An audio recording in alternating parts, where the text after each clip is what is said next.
Hello friends, this is Indu. Welcome to Aashiyana classy friends. आज की video में हम लोग एनसीईआरटी का सीटेट के लिए एनसीईआरटी पेपर 2 के लिए एक नई सीरीज स्टार्ट कर रहे हैं, जिसमें एग्ज़ाम पर्सपेक्टिव से कि आप लोगों को हिस्ट्री का रिवीजन करने के लिए इजी हो जाए। सो लेट्स गेट स्टार्ट। आज हम स्टार्ट कर रहे हैं एनसीईआरटी क्लास 6 की हिस्ट्री। जब जैसे हम हिस्ट्री कंप्लीट कर लेंगे देन हम पॉलिटिकल को देखेंगे, देन जियोग्राफी को। वैसे ही हम 7th क्लास की करेंगे और 7th और 8th की। So let's get start. NCERT का जो फर्स्ट चैप्टर है हिस्ट्री का क्लास 6 का, वो चैप्टर का नाम is but, when, where and why. इसमें हम लोगों को ये बताया गया है कि जो हमारे अतीत के लोग थे वो कैसे रहते थे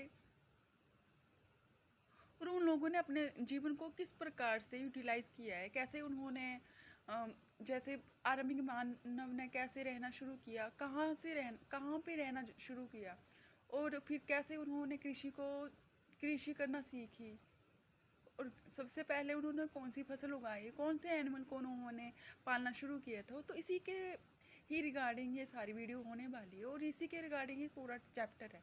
सो हम स्टार्ट करते हैं। जैसे कि हम लोग जानते हैं कि जो हमारे अर्ली लोग थे उन्होंने सबसे पहले कहाँ पे रहना शुरू किया था? जंगलों में। जंगलों को आश्रय लेते थे या फिर नदियों को। तो उन्होंने जो सबसे पहले नदियों में रहना शुरू किया था, नदियों के किनारे। सबसे पहले जो नदियों में जो सबसे पहले जो रिवर का नाम आता है दैट इज नर्मदा रिवर। कि जो आर्मी के लोग थे उन्होंने नर्मदा नदी के किनारे ही अपना आश्रय लिया था। तो सबसे पहले जो मनुष्य थे उन्होंने कौन सी फसल उगाई थी और कहाँ पर? तो सबसे पहले मनुष्य ने सुलेमान और कीर्तकर की पहाड़ियों में गेहूं और जौ की फसल को उपजाना आरंभ किया था और उसके बाद ही उन्होंने भेड़ बकरी यानी कि पशुपालन को आरंभ किया था।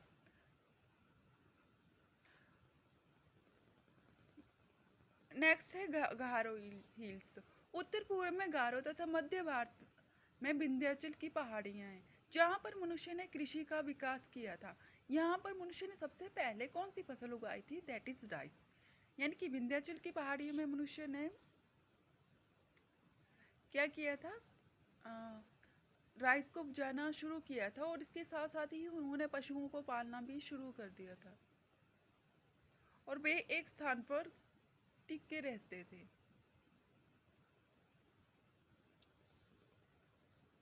गारो हिल्स ही है जो जो हमें बताते हैं कि these hills were inhabited bye early humans who practice hunting and gathering. यहाँ पर ही मनुष्य ने सबसे पहले गैदर होके इकट्ठे होके पशुओं का शिकार करना और कृषि करना सीखा था। आर्कोलॉजिस्ट जो हमारे आर्कोलॉजिस्ट हैं उनको यहाँ पर स्टोन एविडेंस के रूप में जो स्टोन टूल का जिन स्टोन पशुओं को मारने के लिए वो जिन स्टोन का यानी कि पत्थरों के औजारों का यूज़ करते थे वो भी हमें कहाँ पे मिले हैं? गारो हिल्स में। और इस एरिया में इस जो गारो हिल्स है इसके बारे में हमें ये ज़्यादा अंडरस्टैंड कर पाते हैं कि जो हमारे अर्ली पीपल थे उन्होंने अपनी लाइफ को कैसे सर्वाइव किया है। सेंट्रल इंडिया यानी कि Madhya Bharat, Madhya Pradesh also has many rock shelter. यहाँ पर हमें बहुत प्रकार के रॉक शेल्टर और कैप्स मिली हैं। कैप्स में हमें क्या, गुफाओं में क्या मिला है? हमें पेंटिंग मिली है। स्पेशली हम बात करते हैं भीमबेटका जो भीमबेटका की जो गुफा थी उसमें हमें जो पुराने लोग होते थे, अर्ली लोग होते थे, वो पशुओं का शिकार कैसे करते थे इसके बारे में वो क्या करते थे कि लोग हमारे बारे में जान पाए। वो जहाँ पर भी रहते थे, जैसे उन्होंने गुफाओं को अपना आश्रय बनाया है तो वहाँ पर वो किसी नुकीली चीज़ से चित्रों को बना देते थे, अपनी डेली लाइफ को दर्शा देते थे कि जैसे जानवर बना दिया उन्होंने और पीछे मनुष्य को कि वे कैसे जानवरों का शिकार करते थे। तो ये इम्पोर्टेंट है, ये जो सोर्सेज है ये हमारे लिए इम्पोर्टेंट हैं जो अर्ली लोगों के बारे में जानने के लिए। इस समरी संक्षेप में कह सकते हैं कि सुलेमान और कीर्तदर की पहाड़ियों में मनुष्य ने सबसे पहले क्या किया था? जौ और गेहूं को उपजाना शुरू किया था। और गारो हिल्स में मनुष्य ने सबसे पहले क्या किया था? इकट्ठे होकर शिकार करना शुरू किया था। सेंट्रल इंडिया, मध्य भारत में, यानी सेंट्रल इंडिया में हमें बहुत सारी प्रकार की क्या मिलती है, केव केव में जो भी मनुष्य उस टाइम पे आश्रय लेते थे वहाँ पर वो क्या कर लेते थे, पेंटिंग, जिससे हमें उनके बारे में जानने को मिलता है। गारो हिल्स जो है वो कहाँ पर है, लोकेशन इनकी मेघालय में है, उत्तर पूर्व भारत में। यहाँ के लोग शुरुआत में शिकारी और फूड गैदर थे, यानी कि ये लोग क्या करते थे, खाने के लिए, कृषि तो उगाना सीखा नहीं था, तो ये क्या करते थे, शिकार ही इनका खाने का एक मुख्य साधन था। जंगल और पहाड़ी इलाकों में रहने वाले लोग पेड़ पौधों और जादू टूनों और प्राकृतिक से के साथ जुड़े हुए थे।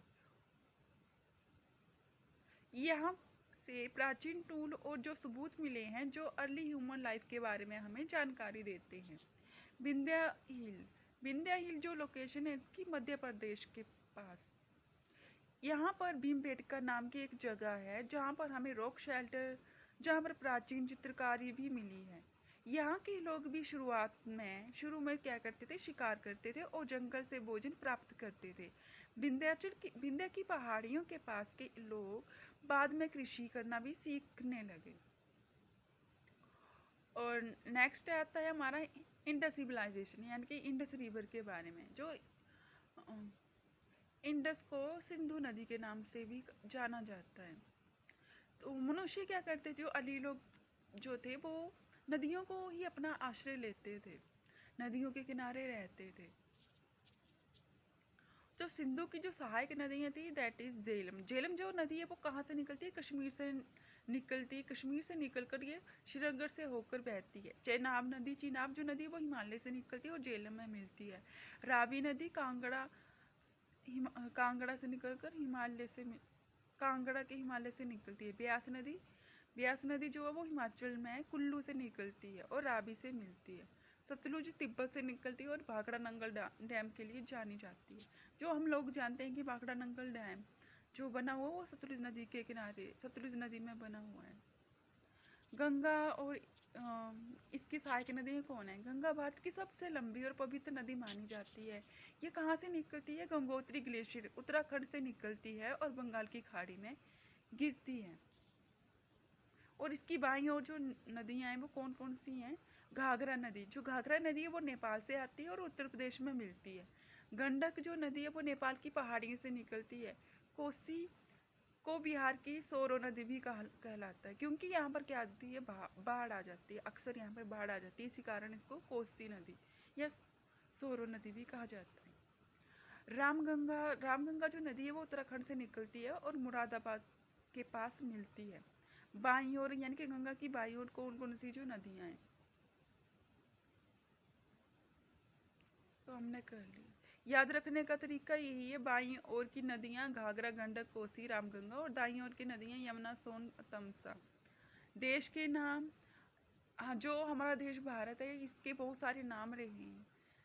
भारत के अन्य नामों के बारे में भी हमें बताते हैं, जो हमारे इतिहास हैं, संविधान है और धार्मिक स्थान भी हमें इसके बारे में बताते हैं।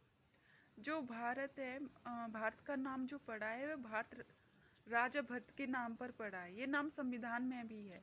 इंडिया जो नाम पड़ा है वो सिंधु यानी कि इंडस नदी से बना है अंग्रेजों के समय से। हिंदुस्तान मध्यकालीन नाम से इसे मुस्लिम आक्रमणकारियों ने हिंद कहा था और बाबर ने इसे हिंदुस्तान का नाम दिया था। जम्बू द्वीप प्राचीन धार्मिक ग्रंथों में भारतवर्ष के लिए इस्तेमाल हुआ है। आर्यभट्ट, आर्य की भूमि, वेदों में इसका उल्लेख मिलता है। संविधान में नाम है हमारे जैसे भारत के, India that is Bharat shall be a union of state. इसका वर्णन आर्टिकल 1 में किया गया है हमारे कॉन्स्टिट्यूशन में, इंडियन कॉन्स्टिट्यूशन में। But is the name of India derived from the Indus river, यानी कि सिंधु नदी में भारत का नाम क्या, इंडिया का नाम क्या डिराइव्ड किया गया था? India he. Which name of India is mentioned in the Indian Constitution? Indian Constitution में इंडिया का नाम क्या है? That is Bharat. In which ancient text is India referred to as Aryabhata? Aryabhata के बारे में हमें जानकारी मिलती है ऋग्वेद में। Which name of India is associated with the legendary King Bharata? Bharatvarsh, यानी कि जो हमारा राजा का नाम था ना भरत, उसके नाम पे ही हमारे इंडिया का नाम पड़ा गया था Bharatvarsh. Which name was used by Muslim inventor for India Hindustan, जो बाबर ने दिया था. I hope you enjoy the video. Please channel को सब्सक्राइब करना और वीडियो को शेयर करना. Thanks for watching.